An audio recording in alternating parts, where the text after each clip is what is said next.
информационен център прави възможно най-широко мащабно допитване с тази анкета, която вече някои от вас видяха, в която има формулиран единствен основен въпрос. Какво искате да бъде постигнато с евросредства във вашето населено място? 24 сме в ОБК, 25 в Омуртаг, 26 в Антоново, на 2 април в Търговище. Това са тези срещи на открито, които събираме мненията, анкетите, събираме.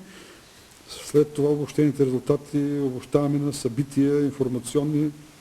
21 април в Попово, 22 в ОПК, 23 в Омуртаг, 29 април в Антоново, на 30 април в Търговище. На 9 май в ранния следобед започваме първото събитие, което после детски пейнтбол, игри с нърв, така нататък, което вече правим в рамките на спортната инициатива в Попово и в Антоново за други две общини. В Търговище така, че бяхме планирали друго, не го направихме. За търговищите деца това ще го направим в първия ден от Дните на Европа.